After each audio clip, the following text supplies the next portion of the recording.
Sin motivos aparentes, el asesino serial que llegaría a ser conocido como el acosador nocturno atacó en la oscuridad de la madrugada, agrediendo salvajemente a sus víctimas. Richard Ramírez se catalogó como adorador del diablo y mataba al azar. Esta es la terrible historia del acosador nocturno. Richard Ramírez nació como Ricardo Leiva Muñoz Ramírez, en El Paso, Texas, el 29 de febrero de 1960.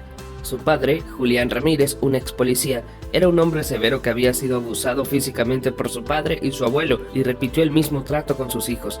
Como narra el acosador nocturno La vida y crímenes de Richard Ramírez de Philip Carlo, Julián también llegó a hacerse daño. Richard vio una vez cómo su padre se golpeaba con un martillo hasta sangrar. Para evitar el temperamento errático de su papá, Richard solía dormir en un cementerio. Richard, un niño solitario y epiléptico, comenzó a pasar tiempo con su primo Miguel Ramírez, un veterano de Vietnam. Miguel le contaba a Richard historias violentas y le mostraba fotografías de decapitaciones. Años luego, Ramírez citaría a su primo diciendo: «Tener poder sobre la vida y la muerte era intoxicante. Controlabas quién vivía y quién moría. Eras Dios». En 1973, Richard, de 12 años, vio a su primo asesinar a su esposa con una pistola. A los 13, Richard, incapaz de poder seguir soportando a su padre, se mudó con su hermana Ruth y su esposo Roberto Ávala. Para el desagrado de Ruth, Roberto, un desadaptado voyerista, se llevaba al chico en sus paseos nocturnos de espionaje por las ventanas de vecinas. Pero Richard fue más allá de espiar y comenzó a meterse en las casas para ver si podía entrar y escapar sin ser detectado. Inicialmente, el uso de drogas de Richard Ramírez se limitaba a la marihuana, la que comenzó a consumir a los 10 años. La usaba más regularmente con su primo Miguel Ramírez. El asesinato de su esposa por parte de Miguel pareció activar un interruptor dentro del chico. Nunca les dijo a sus padres que había presenciado el asesinato. Richard se volvió más retraído y comenzó a tener problemas en la escuela. Como se relata en Acosador Nocturno, una historia impactante de satanismo, sexo y asesinatos seriales de Clifford Lindecker, los allanamientos de morada lo llevaron a un centro para delincuentes juveniles. A los 15 consiguió un trabajo limpiando habitaciones y cargando equipaje en un hotel. Allí robaba y una vez intentó atacar sexualmente a una huésped. Tras repetir 2 veces el 9º grado, Richard dejó la escuela a los 17, sin hogar, con antecedentes penales y una reputación como ladrón. Pronto comenzó a usar LSD, hongos y peyote, y creyó que estaba desarrollando una relación personal con Satanás.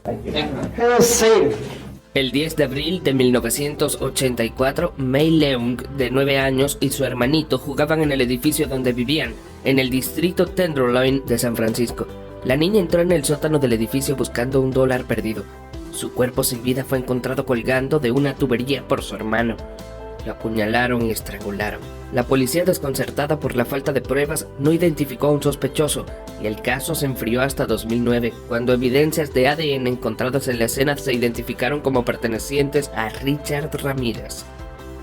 Según Philip Carlo, a Richard Ramírez se le pasaban los efectos de la cocaína y estaba desesperado por conseguir efectivo la noche del 27 de junio de 1984. Estuvo parte de la noche conduciendo por Los Ángeles en un automóvil robado cuando decidió tomar la autopista 10 hasta Glassell Park, un vecindario cerca del cementerio Forest Lawn. Buscando una casa para robar, estacionó en un pequeño edificio de departamentos. Su objetivo estaba en el primer piso. La viuda de 79 años, Jenny Binkow, quien se había mudado a Los Ángeles desde Brooklyn solo 3 años antes. Examinando sus alrededores, Ramírez se puso un par de guantes de jardinería y se escabulló por el patio del edificio. La ventana de Binkow estaba abierta con solo un débil mosquitero entre ella y su asesino.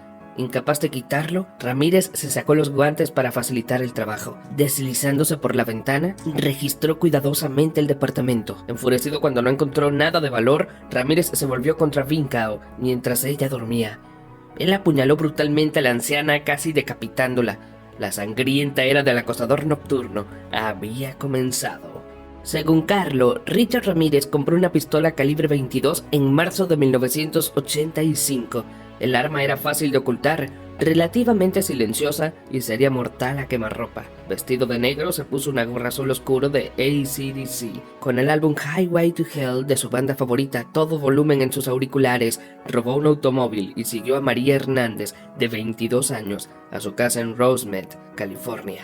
Siguió a Hernández hasta su garaje. Acercándose a una distancia de 2 pies, le disparó. La aterrorizada joven levantó instintivamente las manos. Milagrosamente la bala de pequeño calibre rebotó en sus llaves.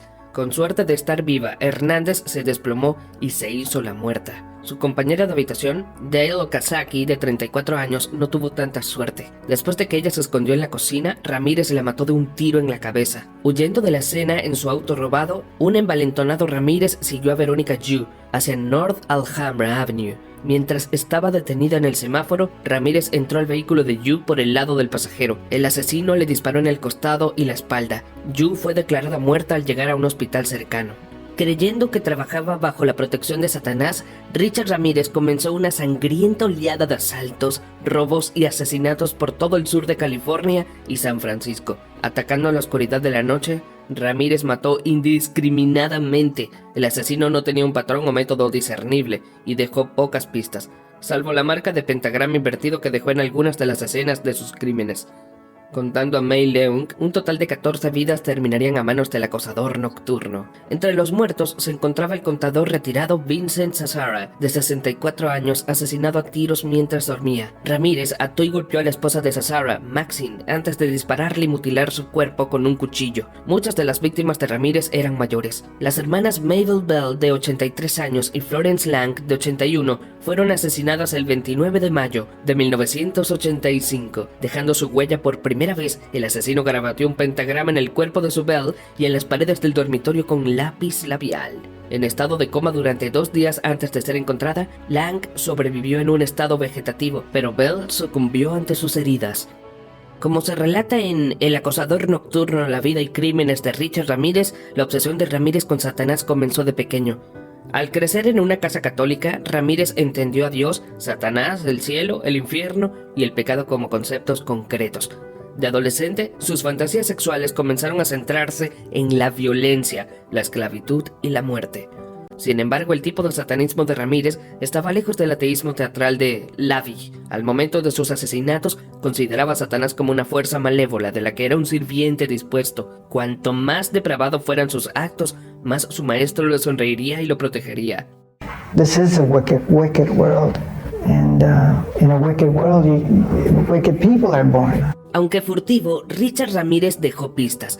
Entre ellas se encontraba una huella que quedó en el mosquitero de la ventana perteneciente a Jenny Binkau. Incapaz de arrancarlo, Ramírez se había quitado los guantes. Ramírez también dejó una gorra azul oscuro en el logo de AC/DC en lugar de su ataque a María Hernández. Posteriormente, Ramírez dejó la huella de sus zapatillas Avia talla 11,5 en tierra, barro, sangre y en el rostro de la víctima Joyce Nelson. Lo más crítico fue que dejó a 15 traumatizados sobrevivientes que proporcionaron una descripción del asesino que los hizo, citamos, jurar por Satanás.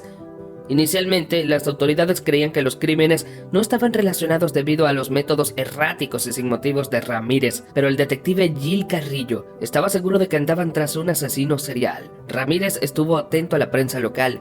Mientras lo buscaban en Los Ángeles, se fue a San Francisco. La policía del área de la bahía vio paralizada temporalmente su investigación cuando la alcaldesa de San Francisco, Dianne Feinstein, filtró detalles sobre los crímenes a la prensa, incluida la evidencia de la huella del zapato. Ramírez se deshizo de sus avías y regresó a Los Ángeles. Cuando una huella digital en el retrovisor de un automóvil robado usado por el asesino se comparó con Ramírez, la policía supo que tenían a su hombre. Su foto fue entregada a la prensa. El acosador nocturno no tenía dónde esconderse.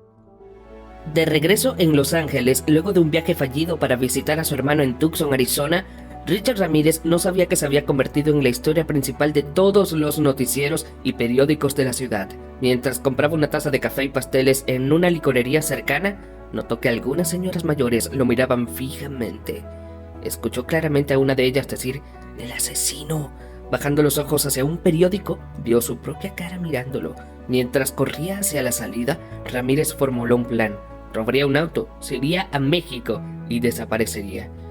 Mientras Ramírez corría, notó que una multitud lo perseguía. Desesperado por escapar, intentó secuestrar a Manuela Villanueva, quien esperaba a su novio, Carmelo Robles, afuera de una panadería. Apaleado por Robles y el barbero, Arthur Benavides, Ramírez huyó a pie. saltó cercas y atravesó patios traseros. Hizo 2 intentos más de robarse un auto. El segundo sería su perdición. Cuando Ramírez sacó a Angie de la torre de su vehículo estacionado afuera de su casa, se las vio con su esposo Manuel. Blandiendo una pesada barra de hierro, Manuel golpeó a Ramírez en la cabeza. El asesino no llegaría lejos antes de que la multitud enojada lo capturara, golpeándolo con puños, pies, herramientas de barbacoa y cualquier otra cosa que tuviesen a la mano.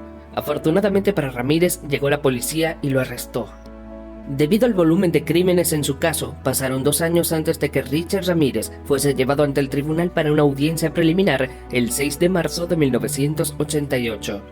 Sus abogados Arturo y Daniel Hernández retrasaron el proceso con solicitudes de aplazamiento y mociones previas al juicio. La selección del jurado para lo que sería uno de los juicios más costosos de California comenzó en julio de 1988. Durante esas demoras, Ramírez perfeccionó su imagen de chico malo. Interpretó el papel de un asesino estrella de rock durante el juicio, mostrando símbolos satánicos, mirando fijamente al fiscal y al jurado y alabando a Satanás. Cuando el fiscal Philip Calvin terminó su presentación de la espantosa evidencia, el jurado condenó a Ramírez por 13 cargos de asesinato. Tras ser sentenciado a la cámara de gas, Ramírez bromeó.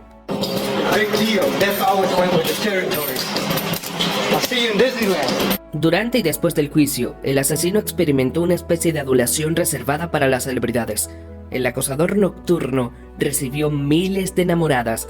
De manera abrumadora, sus admiradoras eran mujeres, atraídas por su aspecto juvenil y fascinadas por sus crímenes. Un grupo conocido como las Mujeres de Negro asistió a sus audiencias y lo visitó en prisión. Una de esas chicas le dijo a la estación de televisión Crown de San Francisco: «Todo el mundo lo hace ver tan mal. Sé que es buena persona porque lo conocí». La admiradora más acérrima de Ramírez, la periodista Doreen Lioy, recibió 75 cartas de amor del asesino durante 11 años. En 1996 se casaron. Según algunas fuentes, Lioy cortó el contacto con Ramírez cuando la evidencia de ADN lo relacionó con el asesinato en 1984 de May Leung, de 9 años. Para enero de 2021 se desconoce el paradero de Lioy. El 7 de junio de 2013, la muerte vino por el acosador nocturno. Sin embargo, Richard Ramírez no fue ejecutado, sufriendo de insuficiencia hepática. Ramírez, quien se había vuelto cada vez más solitario, fue trasladado a la prisión de San Quentin, al Hospital General de Marin. Su salud deteriorada se manifestó en su tez, que adquirió un tono verde. Como reveló USA Today, un informe de la oficina del forense del condado de Marin señaló que Ramírez sufría de linfoma de células B, una forma de cáncer en la sangre. Su autopsia también arrojó que su historial de drogas más una infección por hepatitis C contribuyeron a su muerte. Ramírez tenía 53 años. Con apelaciones aún pendientes, probablemente no se habría enfrentado a la ejecución hasta los 71 años.